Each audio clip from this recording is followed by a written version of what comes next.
On entend bien dire des choses aujourd'hui sur ce que l'homme a encore de divin. On cherche à nous persuader qu'il porte en lui, sous une forme ou sous une autre, quelque chose de Dieu, et que moyennant un peu de religion, il ne tardera pas à redevenir semblable à Dieu. Oh, mensonge que tout cela! Il n'existe aucun chaînon naturel qui relie l'homme à Dieu. Les relations sont rompues, la séparation est complète. Quand sur la croix le Seigneur laissa échapper ce cri, mon Dieu, pourquoi m'as-tu abandonné? Il était à l'égard de Dieu, en réalité, dans la situation qui est la nôtre à tous. C'est le sachant et le voulant qu'il s'en alla occuper cette place, abandonné de Dieu, que nous nous occupons sans le savoir. Entre l'homme naturel et Dieu, il y a un abîme, c'est un fait. On ne peut le nier. L'abîme demeure. Quand l'homme devient conscient de son péché, qu'arrive-t-il? Il tombe dans un état terrible provoqué par le sentiment de sa perdition. Ce qui se passe est simplement ceci. L'abîme qui le séparait de Dieu et qu'il ne voyait pas, il le voit maintenant. Une angoisse mortelle le saisit qui bientôt devient insupportable. Il n'y a que le Saint-Esprit qui puisse ainsi nous faire toucher du doigt à quel point nous sommes perdus. Cette crise que nous connaissons bien par notre propre expérience autant que par le spectacle de l'expérience des autres est d'une éloquence très significative. Elle nous fournit la preuve la plus irréfutable que la soi-disant continuité de Dieu dans la race est une pure invention humaine.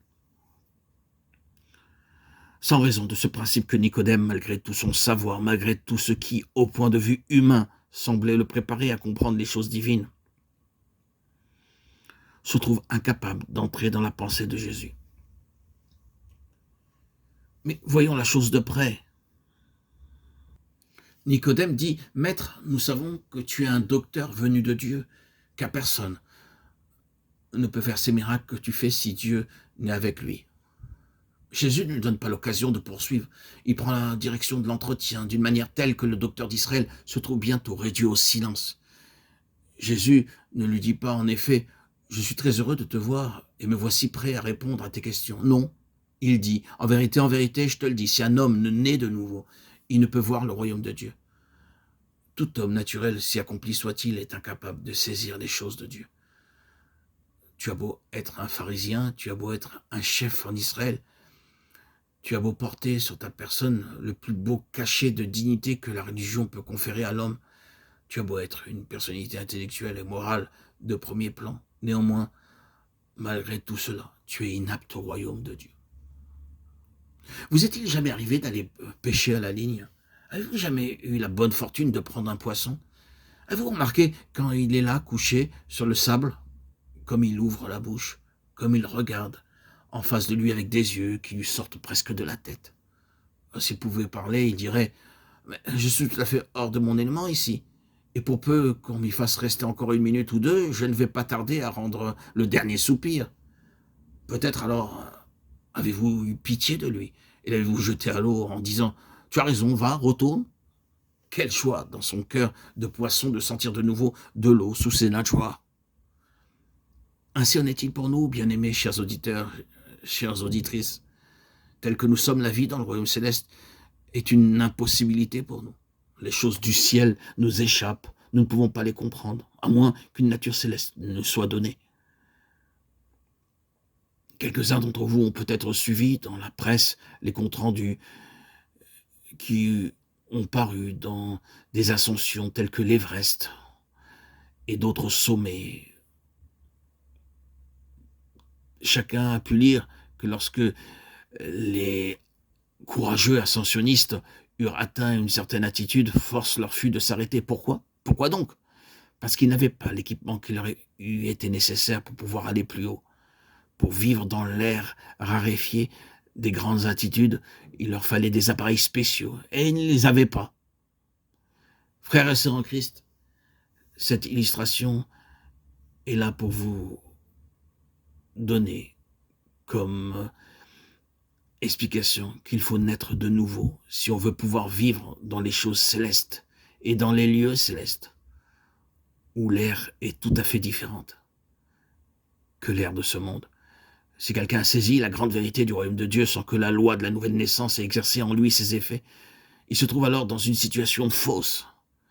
Il lui faut comme des cylindres d'oxygène spirituel pour pouvoir se maintenir. Et de peur d'être à court, il est obligé de courir après toutes les conventions et de faire remplir ces cylindres par tous les hommes de Dieu qu'il peut rencontrer. Sa vie chrétienne a quelque chose d'artificiel, de faux, de mensonger. Il est à l'extérieur de lui-même et non plus en son être propre, en son être nouveau. Il ne vit plus par l'esprit qui l'anime. Il lui manque cette glorieuse spontanéité qui est la part de ceux qui ont un équipement céleste et qui n'appartient qu'à ceux qui ont reçu le Saint-Esprit. C'est cela que Dieu veut. Nous devons pouvoir vivre dans le royaume de Dieu et nous y mouvoir comme dans un élément qui est fait tout exprès pour notre nature. C'est pour cela qu'il est indispensable de naître de nouveau. Nous devons avoir en nous cet équipement céleste qui nous permettra de supporter l'atmosphère céleste. Ce fut pour moi un miracle le 26 septembre 2019 lorsque je suis sorti des eaux de mon baptême par immersion dans le lac de ma ville natale, où je vis encore aujourd'hui, et où j'en suis sorti différent, transfiguré, transformé, mon cœur, mon esprit.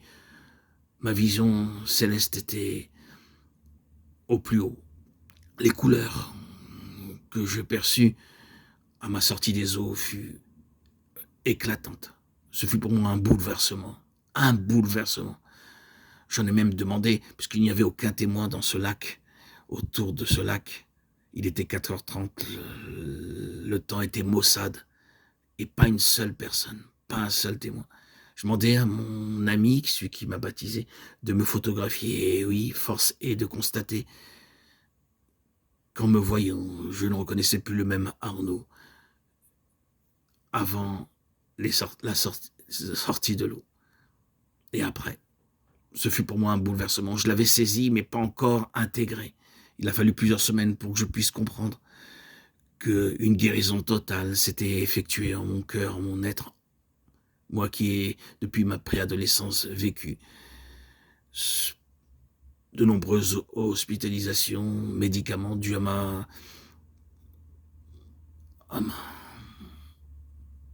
ma terrible épreuve qu'est la bipolarité, qui est une maladie invisible et que peu de gens connaissent véritablement.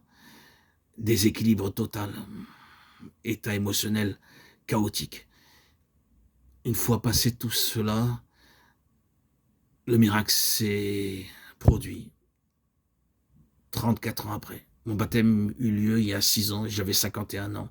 Ce fut pour moi un miracle. Toutes ces péripéties, toutes ces épreuves, toutes ces années à subir la croix sans le savoir. Je gardais secrètement en mon cœur cette foi en Christ, sans savoir qu'il allait venir. Je m'y attendais pas, sans savoir qui allait avoir cette rencontre avec ces missionnaires venus de Montréal. Une des personnes qui n'était elle-même pas de Montréal, mais qui était convertie le jour même, à qui j'ai demandé le baptême, n'a sans hésiter fait aucune contradiction et a accepté. Et ce fut pour moi une révélation. J'ai, dès l'âge de mes 25 ans, l'année de mon mariage, demandé à l'église catholique romaine de vouloir me faire baptiser, mais il fallait attendre 2 ans, 2 années. Et c'était l'année de mon mariage avec une femme juive pratiquante. Cela a été impossible de rester dans le secret pendant 2 ans. Donc j'ai attendu jusqu'à 51 ans. Et dans le secret, je lisais l'évangile sans savoir que j'allais être baptisé, jusqu'au jour où cela fut fait. Ce fut un miracle. Un miracle.